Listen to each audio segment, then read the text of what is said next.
बड़का गांव की विधायक हैं अंबा प्रसाद, उनको लेकर ये चल रहा है आपकी मुस्कान बता रही निशा भगत को लेकर के करते हैं। आपकी पूर्व प्रत्याशी रह चुकी है कि आप लोगों ने उनको पार्टी से ही निष्कासित कर दिया। क्रिश्चियन को लेकर के जब वो बात कर रही थी उस वक्त भी हमने उनको समझाया था।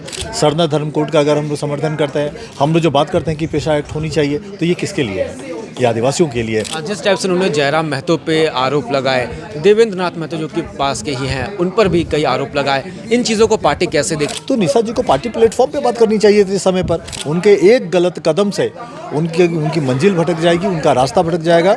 झारखंड लोकतांत्रिक क्रांतिकारी मोर्चा को लेकर कई सवाल मीडिया में और लोगों के बीच तैर रहे हैं, उन सभी का जवाब हम लेंगे पार्टी के महासचिव विजय सिंह जी से।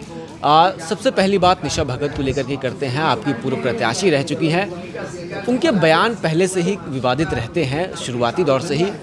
क्या ऐसा हो गया, आप लोगों को क्या नागुजार समझ आया कि आप लोगों ने उनको पार्टी से ही निष्कासित कर दिया? देखिए, आप खुद ही कह रहे हैं कि विवादास्पद रही हैं, आपके सवाल में ही ये चीज़ है। तो विवादास्पद चीज़ों को बहुत दिन तक टॉलरेट नहीं करना चाहिए। मैं ये मान करके चलता हूँ कि आहिस्ता से भी बड़ी बातें कही जा सकती हैं, धीरे से भी हम आपसे बड़ी बात कह सकते हैं। तो लहजा थोड़ा सॉफ्ट होना चाहिए था। हमको लग रहा है कि ये नौबत नहीं आना चाहिए था। लेकिन जो आप संगठन और नेतृत्व को, किसी समुदाय को अगर आप चुनौतीपूर्ण लहजे में अगर आप बात करेंगे, तो हमको लग रहा है कि ये तो होना ही था। और थोड़ी दिन पहले जब कन्वर्टेड क्रिश्चियन को लेकर के जब वो बात कर रही थी उस वक्त भी हमने उनको समझाया था। बट वो उनका जो तरीका है काम करने का, बात करने का, वो अब तो मीडिया से छुपा हुआ नहीं है। तो हमको लग रहा है कि ये दूसरी गलती थी और बड़ी गलती थी। तो हमको लग रहा है कि पार्टी ने जो कार्रवाई की है एकदम उचित कार्रवाई है। किसी समुदाय, किसी धर्म को टारगेट करना, हमको लग रहा है कि जेएलकेएम का पॉलिटिकल एजेंडा नहीं, उनको परहेज करना चाहिए था। या फिर अगर वो अपने समुदाय की तरफ से भी अगर बात कर रही थी तो लहजा सॉफ्ट होना चाहिए था। हम लोग जब सीएनटी एक्ट का समर्थन करते हैं, एसपीटी एक्ट का समर्थन करते हैं, सरना धर्म कोड का अगर हम लोग समर्थन करते हैं, हम लोग जो बात करते हैं कि पेशा एक्ट होनी चाहिए, तो ये किसके लिए है? ये आदिवासियों के लिए, जिसका ये मूलवासी समर्थन करता है। तो कम से कम उनको इस बात का, इस चीज़ का ध्यान रखना चाहिए। इसके साथ ही लोगों में ये भी सवाल उठ रहा है कि जब जेएलकेएम अपने प्रत्याशियों को चुनता है, अपने नेताओं को चुनता है, तो क्या कुछ मानक तय नहीं करता? क्या फ्री फॉल है, कोई भी आ रहा है, जुड़ रहा है, पार्टी के नाम पर अपना चेहरा चमका रहा है, तो इससे नुकसान तो आखिर आप ही लोगों को हो रहा है?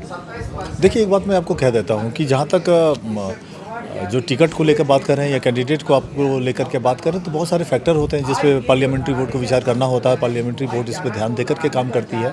और कभी भी आप 100% एक्यूरेसी का एक्सपेक्टेशन आप नहीं कर सकते हैं। कहीं ना कहीं चूक होती है। तो हमको लग रहा है कि नई पार्टी है, कुछ चूक जरूर हुआ होगा और आज ये स्थिति उत्पन्न हो रही है। हमको लग रहा है कि समय आने पर चीज़ों को ठीक ठाक कर लिया जाएगा।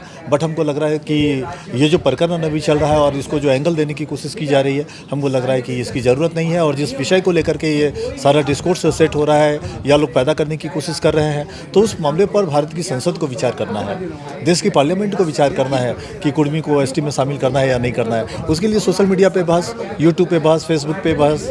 और हमको लग रहा है कि कोई भी एक्टिविस्ट, कोई भी पॉलिटिशियन कुछ भी बोलता है और हम लोग उसको मुद्दा बना करके ये करते हैं। हमको लग रहा है कि गैर जिम्मेदाराना है, ऐसा होना नहीं चाहिए। हो रहा है, ये दुर्भाग्यपूर्ण है। जिस टाइप से उन्होंने जयराम महतो पे आरोप लगाए, देवेंद्र नाथ महतो जो कि पास के ही हैं उन पर भी कई आरोप लगाए, इन चीज़ों को पार्टी कैसे देख रही है? क्या टैकल करने के लिए आप लोग भी कुछ कर रहे हैं? देखिए, हमको लग रहा है कि जो व्यक्ति पार्टी छोड़ करके गया और वो अगर आरोप लगा रहा है और तथ्यहीन अगर आरोप लगा रहा है, तो पार्टी उसको गंभीरता से नहीं लेती है।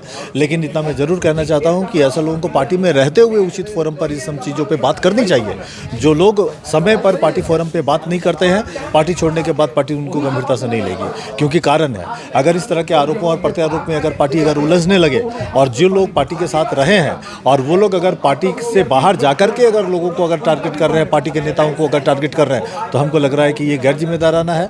पार्टी के लिए निश्चित तौर पर ये चिंता का विषय है। लेकिन हम लोगों को बहुत ज़्यादा गंभीरता से इस पर नहीं ध्यान देना चाहिए। क्योंकि अगर ऐसा होगा तो हमको लग रहा है कि फिर तो कोई नहीं बचेगा, फिर तो आरोप और प्रत्यारोप में उलझ के राजनीति खत्म हो जाएगी। तो हमको लग रहा है कि जो लोग, जिसके साथ भी किसी भी तरह की कोई अगर बात हो, निशा भगत को लेकर के जो बातें हो रही हैं, तो निशा जी को पार्टी प्लेटफॉर्म पे बात करनी चाहिए थी समय पर। अब वो बाहर जाकर के इस तरह की बातें कर रही है, इसका कोई मतलब नहीं है। इस पूरे प्रकरण से सीख लेकर आप लोग कुछ करेंगे, इन चीज़ों पे अंकुश लगे?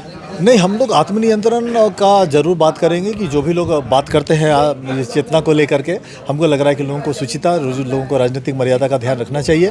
लोग ध्यान नहीं रखते हैं, ये उनकी लापरवाही है। हमको लग रहा है कि ये गैर जिम्मेदाराना जो अप्रोच है राजनीति में एक्सेप्टेबल नहीं है, उनके लिए भी नहीं है, दल के लिए भी नहीं है। तो राजनीतिक शुचिता का, राजनीतिक मर्यादा का ध्यान रखना चाहिए, राजनीतिक दूरदर्शिता का ध्यान रखना चाहिए। उनको राजनीति में सधे हुए कदम से धीरे धीरे आगे बढ़ना चाहिए। उनके एक गलत कदम से उनकी मंजिल भटक जाएगी, उनका रास्ता भटक जाएगा। अभी बीते कल में बहुत सारे लोग डिरेल हुए हैं।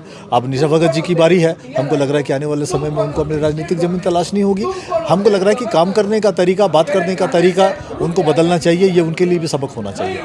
आप लोग समन्वय समिति की बैठक में जाए हैं, क्या क्या यहाँ पर फैसले हुए? शैडो कैबिनेट बनाने की भी तैयारी है, क्या है ये शैडो कैबिनेट? देखिए, ये कॉन्सेप्ट सूर्य सिंह बेसरा जी का है और जो समन्वय समिति की जो बैठक थी, आज का जो बैठक है, ये नॉन पॉलिटिकल है और ये सामाजिक मुद्दों पर बात करने के लिए ये बैठक आयोजित की गई थी। और 4-5 दिन पहले जब मुझसे इन्होंने संपर्क किया था तो मैंने केंद्रीय अध्यक्ष से इसकी सहमति ली।